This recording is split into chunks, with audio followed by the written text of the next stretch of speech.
우리 성가대에서 찬양한 대로 그런 믿음의 가정, 주님을 섬기는 것이 가장 큰 복으로 여기는 믿음의 우리 교우들이 되어지를 주님으로 축원합니다.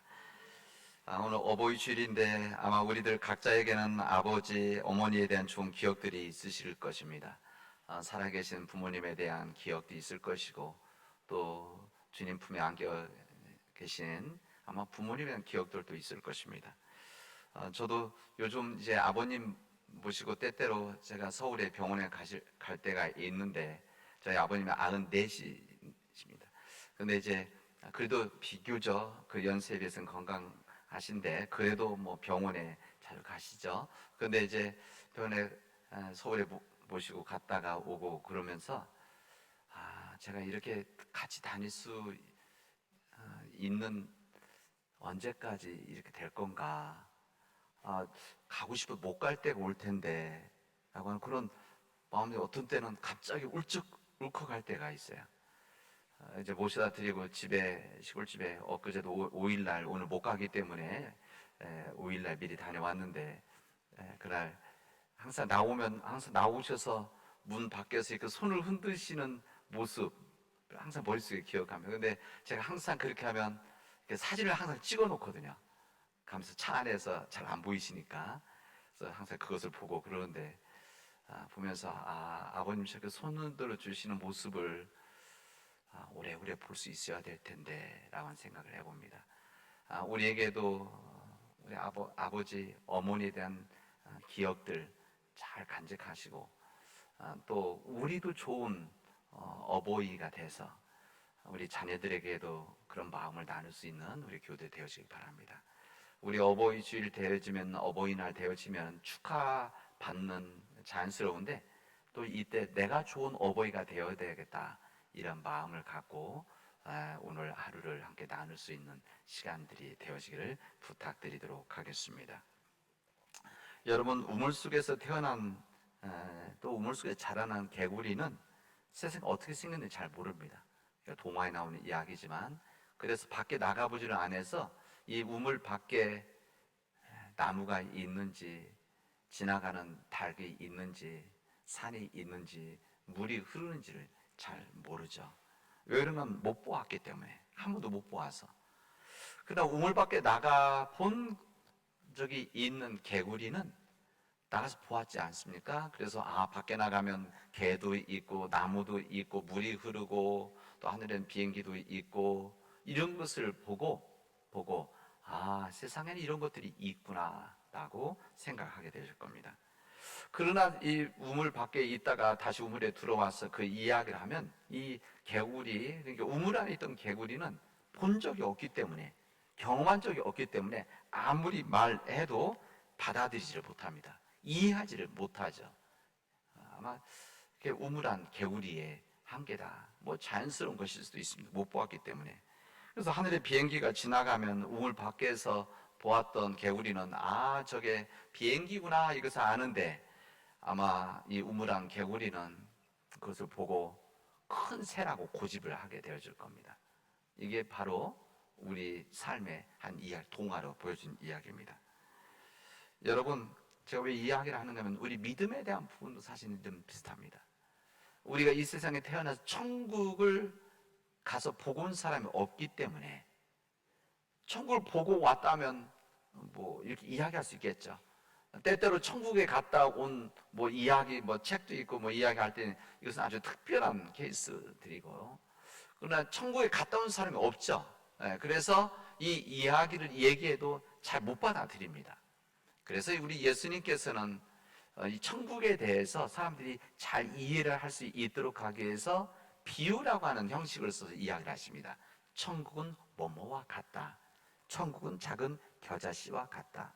천국은 이제 뿌려 놓으면 스스로 자라는 여러 가지 비유. 예수님은 대부분의 이야기를 이 비유를 통해서 천국, 하나님의 나라, 하늘나라를 설명해 주십니다.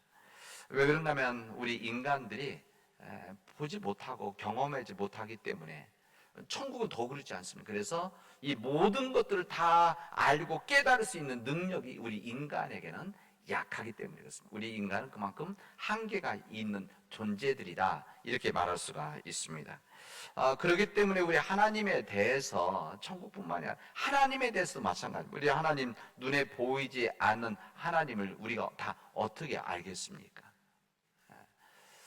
제가 새신자 교육할 때나 뭐 이런 특별한 때 제가 이런 설명입니다. 왜 교단들이 왜 이렇게 많습니까? 라고 이야기하면 뭐 다른 여러 가지도 있지만 저는 큰 부분 이렇게 이야기합니다. 우리 주먹이 있다고 한다면 이 주먹을 여러분들 보신 주처럼 이게 넓은 면이라고 한다면 제 쪽에서 보면 이렇게 선이 갈라져 있지 않습니까?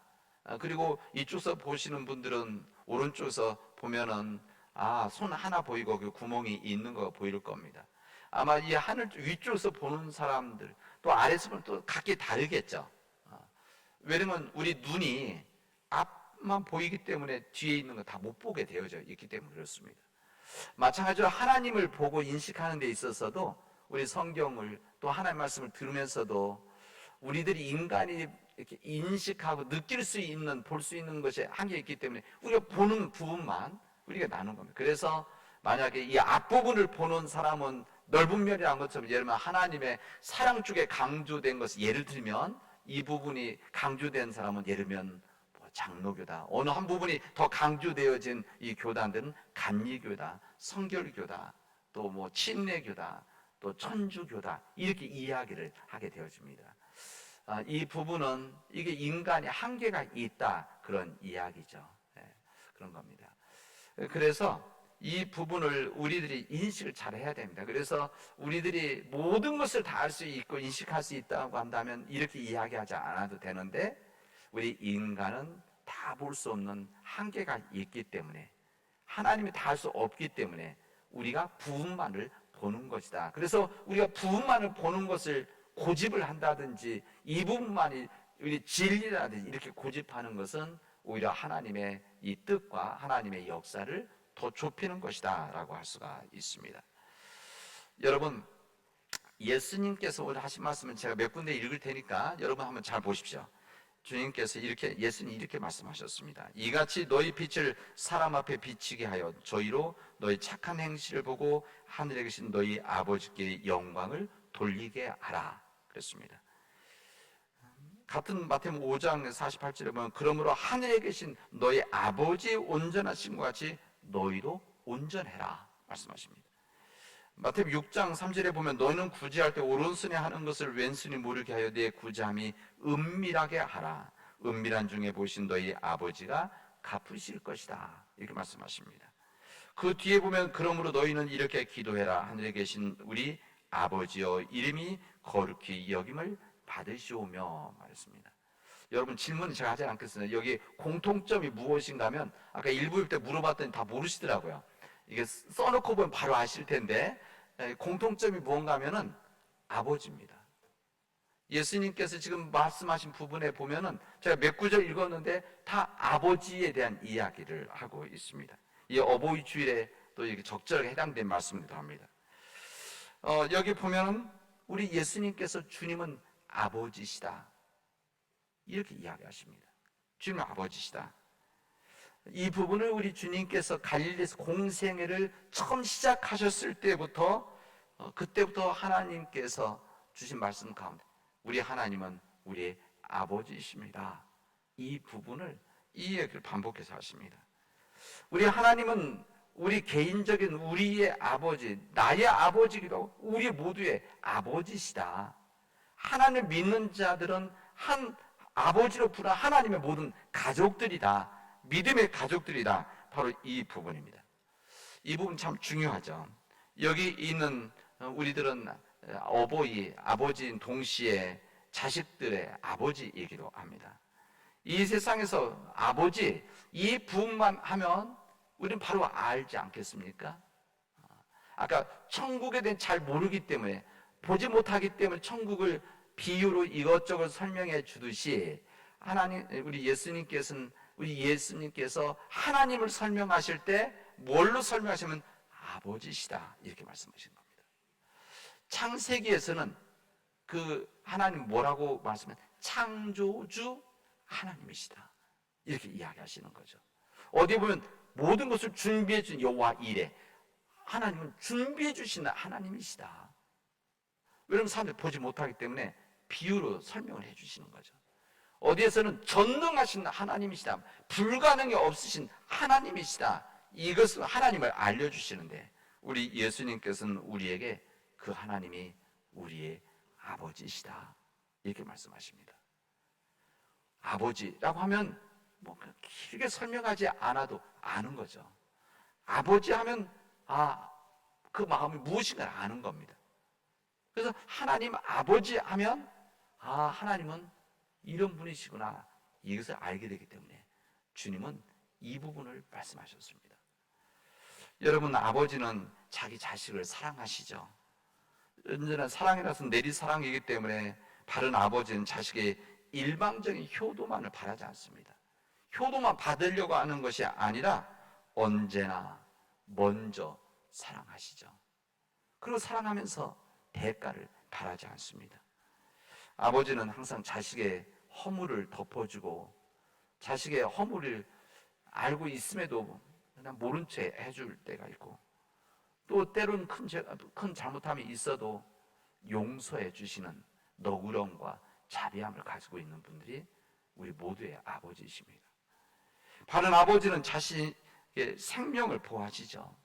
이 자식의 생명이 위급한 지경에 있으면 자신의 생명을 걸고서라도 자식을 구하려고, 생명 구하려는 것이 바로 아버지의 그 마음들입니다. 아버지는 자식에 대한 양육의 책임을 다하려고 노력을 합니다. 어떤 경우에도 자기 자식을 먹이고 입히는 양육의 책임을 다하려고 자식들이 모르는, 때로는 자식들이 모르는 것에 눈물을 흘려도 이를 감당하려고 하시죠. 바른 아버지는 자식에 대한 교육의 의무를 다하려고 합니다. 학교에 보내는 것만으로 모든 교육이 이루어지지 않는다는 것을 알고 있기 때문에 어떤 모양으로든지 어떤 형식으로는 집에서 또 함께 하면서 걸으면서 밥을 먹으면서 끊임없이 자녀들을 교육하려는 마음들을 가지고 있습니다. 그게 바로 자녀들이 바른 길로 인도하려는 그 사랑이 있는 것이죠. 바로 우리 하나님이 그런 하나님이시라는 겁니다.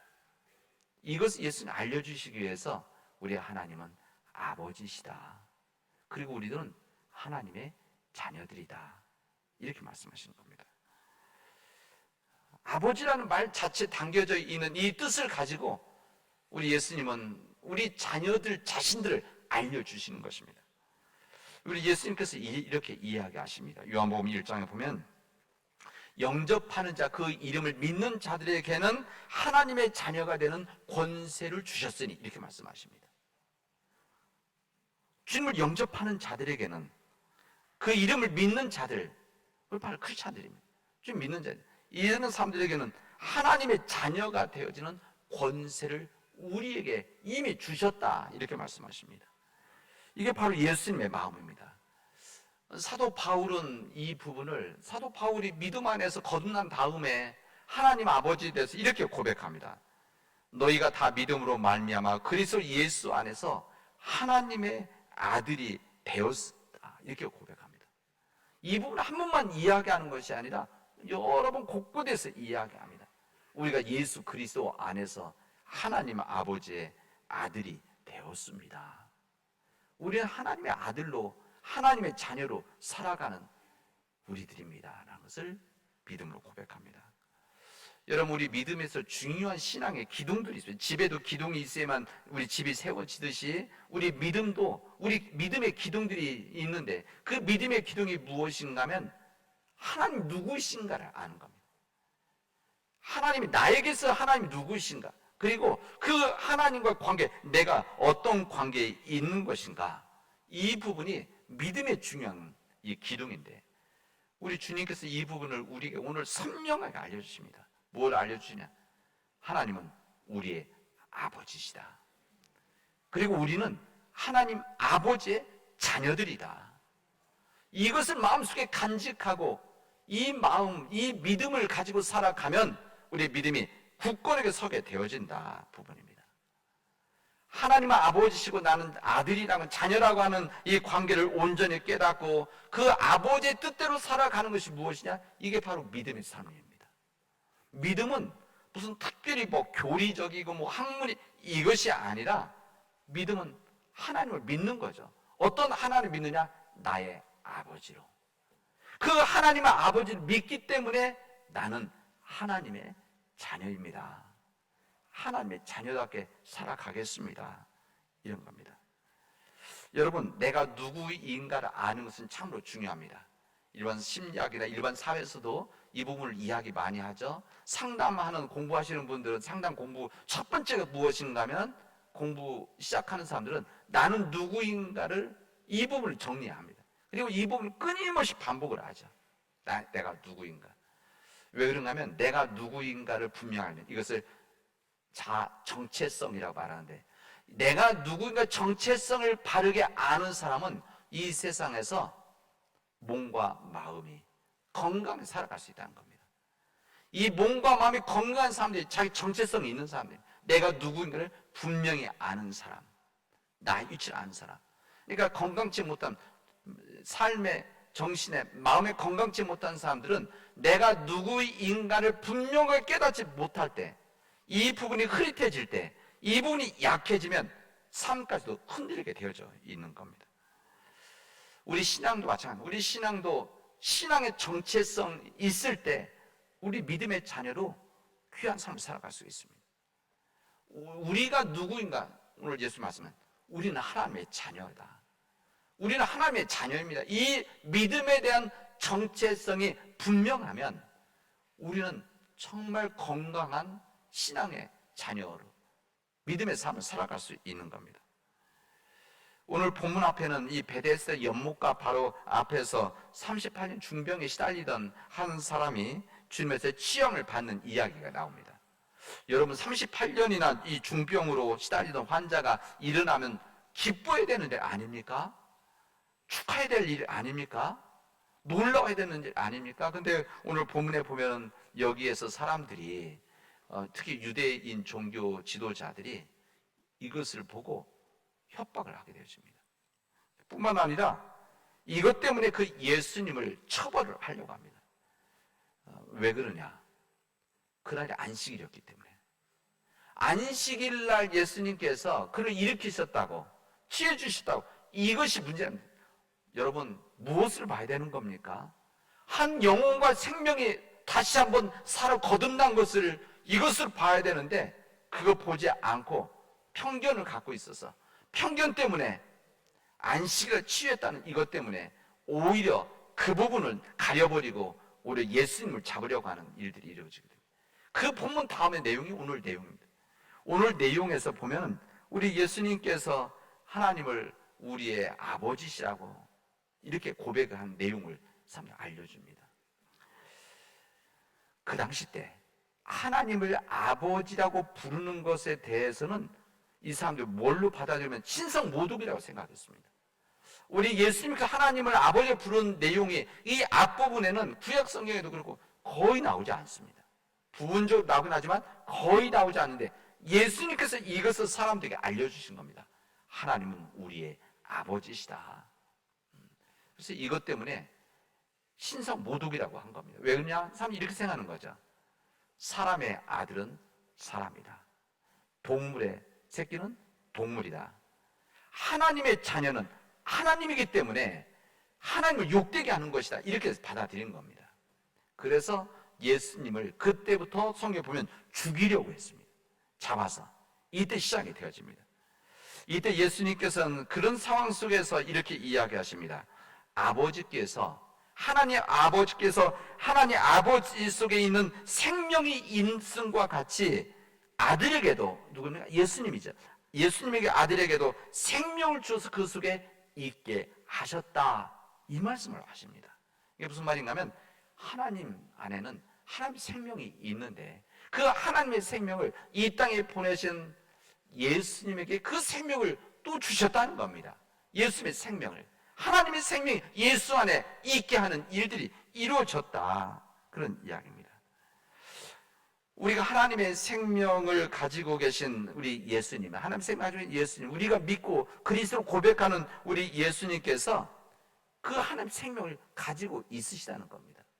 그리고 그 다음에 뭐라고 요한복음 10장에 보면 외우들죠. 10장 10절에 보면 예수께서 이렇게 이 땅에 오신 목적을 우리에게 이렇게 이야기를 하십니다. 양으로, 목자와 양의 관계에서 양으로 생명을 얻게 하고 그 다음에 풍성하게, 그냥 풍성하게, 더 풍성하게 위해서 이 땅에 오셨다, 이렇게 말씀하십니다. 그러니까 예수님께서 이 땅에 오신 목적이 하나님부터 받은 그 생명을 우리에게 주시고 그 생명을 통해서 우리가 이 세상에서 더 풍성한 삶을 살기 위해서 우리 주님께서 이 땅에 오신 것이다 하는 것을 선포를 하고 계십니다. 우리들이 그런 삶을 살아가는 하나님의 자녀들입니다. 우리가 믿는 하나님, 우리가 믿는 예수님이 바로 그 예수님께서 그 생을 받아 우리에게 전해주셨다는 것입니다. 우리 하나님은 근본적으로 우리가 이 땅에서 풍성한 삶을 누리기를 원하십니다. 이게 성경의 말씀입니다. 주님의 말씀이죠. 우리가 이 땅에서 정말 예수 그리스도 안에서 풍성한 삶을 살기를 원하십니다. 이것을 다른 말로 바꾸면 복된 삶을 살기를 원하시는 것이죠. 우리가 이 땅에서 하나님의 백성으로서 우리가 누구인가를 분명한 정체성을 가지고 살아가면, 다시 말해서 우리가 하나님의 자녀라는 것을, 하나님 우리 아버지시라는 것을, 이 정체성을 가지고 하나님께서 우리가 주신 그 하나님의 생명을 우리가 가지고 있으면 이 땅에서 풍성한 삶을 살아갈 수 있는 것이다, 살아가는 것이다, 이것을 알려주신 겁니다. 그래서 이 하나님의 생명을 받은 하나님의 사람들, 예수 그리스도를 믿는 사람들은 어떤 형편, 어떤 상황에 있어서도 흔들리지 않고 살아가는 것을 우리에게 알려주시고 있는 겁니다. 여러분, 사도 바울은 이 부분을 오늘 본문에서 이렇게 이야기합니다. 이 보배를 질그릇에 가졌으니 이는 심히 큰 능력은 하나님께 있고 우리에게 있지 아니함을 알게 하려 함이라, 이렇게 말씀하십니다. 깨지기 쉬운 질그릇, 세상 사람들이 보기에는 값어치 나가지도 않을 것 같은 그 질그릇과 같은 우리에게 보배를 주셨다는 겁니다. 우리가 보배를 주셔서 이 보배가 우리 안에 있음으로 인해서 우리의 삶의 큰 능력이 우리 안에서 나오는 것이 아니고 하나님부터 오는 것이다. 그리고 하나님 능력 안에 우리가 있는 것이다. 이것을 사도 바울이 이렇게 고백을 한 겁니다. 여기 질그릇과 같은 우리 안에 담겨진 이 보배가 무엇이겠습니까? 오늘 말씀대로 한다면 이게 바로 하나님의 생명입니다. 하나님의 생명을 가지고 있는 우리가 질그릇과 같지 할지라도 우리는 존귀한 삶을 살아가는 것이다 말씀하십니다. 그래서 뭐라고 말씀하십니까? 이 보배를 질그릇에 가지고 있기 때문에 우리가 사방으로 우겨쌈을 당하여도, 세상적인 힘들고 어려움을 우리를 우겨쌈을 당해도 우리가 쌓이지 않는 것이다. 그리고 답답한 일을 당해도, 세상에 답답한 일을 당해도 우리는 낙심하지 않는 이유가 뭐냐? 우리 안에 보배와 같은 하나님의 생명이 우리에게 주어져 있기 때문이라는 것을 우리에게 말씀해 주십니다. 사랑 믿음의 교회 여러분, 그 하나님의 생명이 우리에 살아 있는데 이 생명이 약해지면 우리는 시들시들해지는 겁니다. 우리에게 주신 하나님의 생명이 고개심 우리에게 있는데 이 부분이 약해지면 우리 삶에 메마르게 되어지는 것이죠. 그리고 우리 자신 정체성을 잃어버리게 되어집니다. 여러분, 포도나무가 이 가지가 포도나무에 붙잡혀 있을 때, 연결되어져 있을 때에, 연합되어 있을 때 나무로부터 영향을 받고 수분을 받아서 풍성한 열매를 맺는 거 아니겠습니까? 그런 겁니다. 우리가 예수 그리스도 안에 있다고 하는 것은 예수 그리스도와 연합된 삶을 살아가는 겁니다. 그리고 예수 그리스도 안에서 말씀대로 살아가는 겁니다. 이게 바로 함께 더불어 살아가는 연합된 삶인 것이죠. 이때 바로 풍성한 열매가 우리와 맺힌다는 것을 우리에게 알려주시고 있습니다. 사랑 우리 믿음의 교회 여러분, 아직 하나님의 생명을 받아본 적이 없다고 생각하시는 분이 계시다고 한다면 여러분 오늘 이 말씀을 듣고 주님을 온전히 영접하시길 바랍니다. 우리 자신의 하나님의 생명을 받아 살아가는 우리들인데, 이미 우리가 허락해 주신 이 은혜의 선물, 우리에게 생명을 주셨는데 이 선물 박스 열지 않으면 소용없는 거 아니겠습니까? 우리에게 주어진 이 하나님의 생명을 여러분 믿음으로 받아들이고, 이 생명, 하나님의 생명을 우리가 잘 지켜나감으로 인해서 믿음의 삶을 살아가는 우리 믿음의 교우들이 되어지길 바랍니다. 여러분, 이 하나님의 생명을 전하는 것을 뭐라고 하는가 하면은 전도라고 합니다. 우리가 받은 하나님의 생명을 세상에 나누는 것을 선교라고 합니다. 그들에게, 믿지 않는 자들에게, 하나님을 떠난 자들에게, 하나님 모르는 자들에게, 하나님 모르는 민족들에게 이 우리가 받은 하나님의 생명, 이 고귀한 생명을 우리가 이것을 받은 사랑에 감사하기 때문에 나누는 것, 이거 바로 이게 선교고 전도다. 우리들 바로 그런 삶을 살아가고 있는 겁니다. 여러분, 우리에게 주어진 생명, 우리에게 허락해 주신 하나님의 생명을 가지고 여러분 풍성한 삶을 살아가는 믿음의 교우들이 되어지길 바랍니다. 저는 기도할 때마다 이렇게 말합니다. 하나님, 제가 생명을 지키는 자가 되게 해주십시오. 우리 인간 삶에 우리들에게 주신 생명, 나에게 주신 생명, 우리 가족들에게 주신 생명, 우리 교회에 주신 이 생명, 우리 민족에 허락해 주신 이 생명을 잘 지키게 해주십시오. 그리고 이 생명이 풍성히 자랄 수 있도록 해주십시오. 이 모든 이 자연 만물에 임한 하나님의 생명을 지키는 이 라이프 키퍼, 생명을 지키는 자가 되게 해주십시오. 제가 간절히 기도하고 있습니다. 사랑 우리 믿음의 교회 여러분, 이 하나님의 생명이 우리 각자에게 뿐만이 아니라 우리 가정에도 임해야 됩니다. 여러분, 우리 가족들에게, 우리 각자에게 주어진 하나님의 생명이 우리 가정이라고 하는 하나님의 백성들에게 임하게 되어지면 우리 가정이 풍성한 가정을 이루어갈 수 있는 겁니다. 이루어가야 됩니다. 그래서 하나님 믿는 자들이 되어야 되는 겁니다. 하나님 믿고 예수 그리스도 영접함으로 하나님의 생명이 그 우리 가정에 임해야 되는 겁니다. 우리 성가대 찬양했듯이 그 믿음 안에서 그 주님, 우리 주님의 섬김이 복이 되어지는 은혜가 임하기를 바랍니다. 하나님의 생명이 우리 교회도 임하기를 바랍니다. 우리 교회 안에 하나님의 생명이 임해서 그 하나님의 생명으로 우리 교회가 진정한 뜻대로 풍성해지는 이런 은혜가 임한다면 우리도 기뻐하겠지만 하나님이 기뻐하실 것입니다. 여러분, 우리 자녀들이 잘 되면 누가 제일 기뻐하십니까? 하나님, 아버지가, 부모들이 기뻐하시는 것이죠. 우리 교회가 진정 믿음 안에서 하나님의 풍성함으로 우리 하나님 아버지께서 기뻐하시는 우리 교회, 우리 가정, 우리가 되어지기를 주님의 이름으로 축원하겠습니다. 기도합시다.